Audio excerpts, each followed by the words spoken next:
Welcome to the CompTIA A+ Prepcast presented by baremetalcyber.com. User accounts are the foundation of authentication and authorization in any operating system environment. They define who a user is and what that user is allowed to do. In Windows systems, accounts can be created locally on a single machine or centrally managed through domain-based infrastructure. Each account is associated with a specific role, such as a standard user or an administrator. The A+ certification requires familiarity with how accounts are created, secured, and managed, including how single sign-on, or SSO, streamlines access to multiple systems. Account types, role assignments, and security configurations all play essential roles in managing access and protecting data. Standard user accounts are designed for everyday computing needs.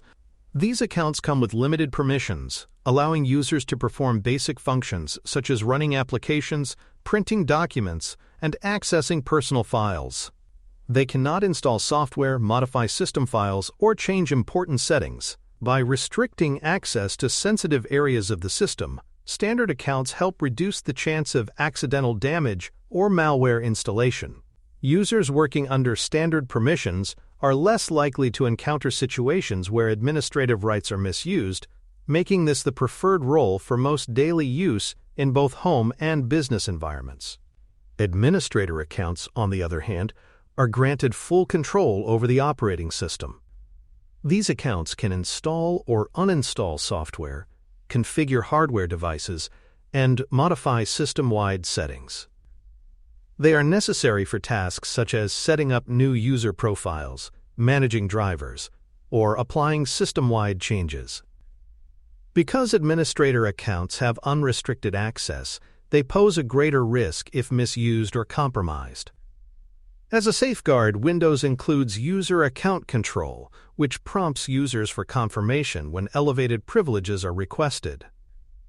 This helps ensure that administrative tasks are deliberate and not the result of malicious background activity. Guest accounts are intended for temporary or public access to a system. They allow individuals to use a computer without creating a permanent profile. However, guest accounts are highly restricted. They cannot install software, modify system settings, or save personal configurations across sessions. Modern versions of Windows often disable guest accounts by default due to security concerns. In environments where temporary access is necessary, administrators may choose to create limited-use accounts instead of enabling a true guest profile. The lack of persistence and high risk of misuse makes guest accounts suitable only for highly controlled situations. Enabling or disabling accounts is an important administrative task that helps control system access over time. Unused accounts, especially those belonging to former employees or contractors, should be disabled to prevent unauthorized use. Similarly, accounts suspected of compromise should be immediately disabled while the situation is investigated. In Windows, administrators can manage account status through the local Users and Groups Management console or by using the net user command from the command prompt. Disabling an account prevents it from being used for login until it is re-enabled, offering a non-destructive method of access control. Password policies are a key aspect of securing user accounts. These policies define rules for password length, complexity, and rotation frequency.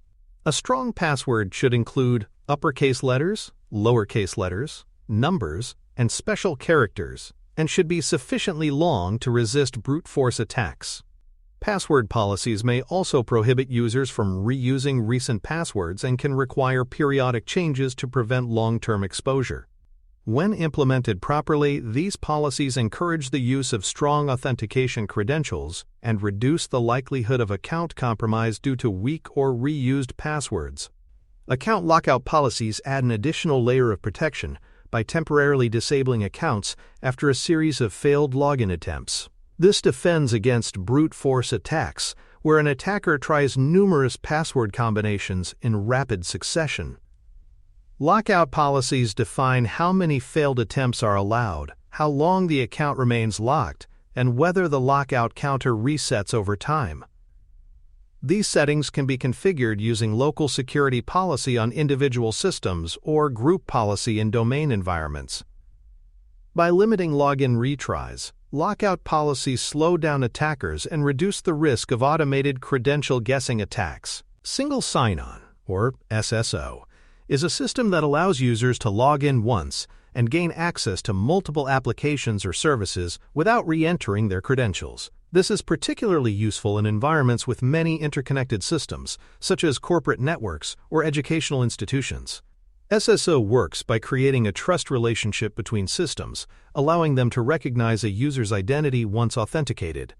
This reduces the number of passwords users must remember and decreases the chance of login errors. SSO implementations typically rely on standardized protocols like Security Assertion Markup Language, known as SAML or OAuth. While single sign-on offers several advantages, it is not without risks. The primary benefit is a smoother user experience, with fewer password prompts and a lower chance of forgotten credentials. SSO also simplifies account management by centralizing user authentication and access control. However, this centralization also creates a single point of failure. If a user's SSO account is compromised, the attacker may gain access to all connected systems. Therefore, SSO must be paired with strong security practices, such as account monitoring and multi-factor authentication, to minimize the impact of potential breaches. For more cyber-related content and books, please check out cyberauthor.me. Also, there are other prepcasts on cybersecurity and more at baremetalcyber.com. In a single sign-on system, identity providers, also called IDPs, play a critical role in managing authentication. An identity provider is responsible for verifying a user's credentials and issuing authentication tokens that are accepted by other services. Once a user logs in through the identity provider, access tokens can be shared with multiple applications, allowing seamless entry without repeated logins. Common identity providers include Azure Active Directory, Okta, and Google Workspace.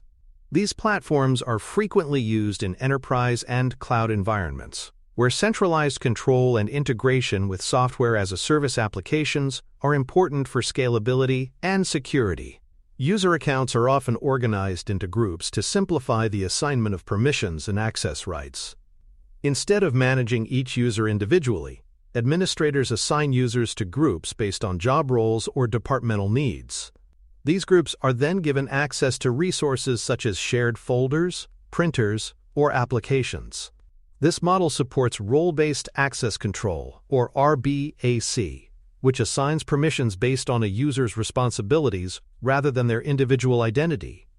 By managing permissions at the group level, administrators can make changes more efficiently and ensure that access policies remain consistent and scalable. There is an important distinction between local and domain-based accounts.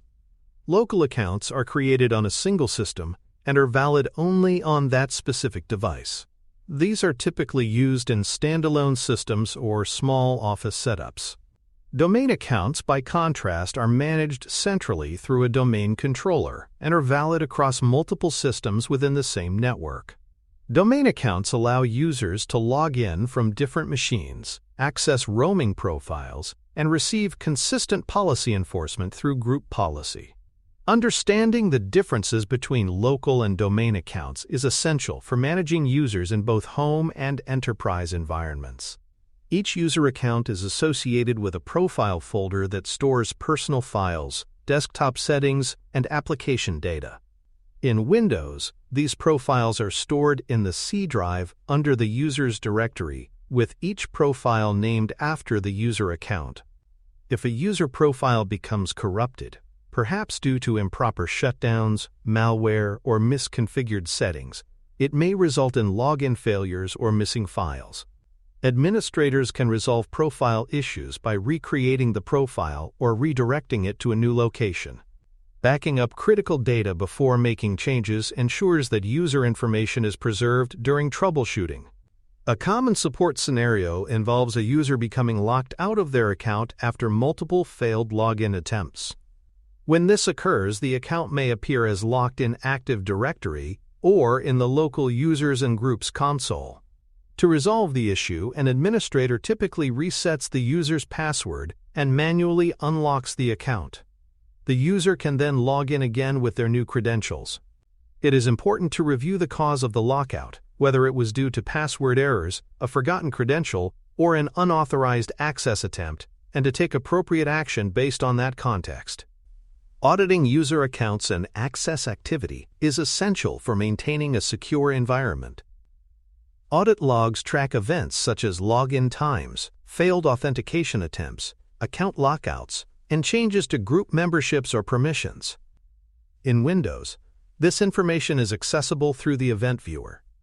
In enterprise settings, logs are often sent to Centralized Security Information and Event Management, or SIEM platforms. These tools help organizations analyze patterns, detect anomalies, and generate alerts for suspicious behavior. Regularly reviewing these logs is vital for compliance, incident response, and forensic analysis following a breach. Administrators have several tools at their disposal for managing user accounts.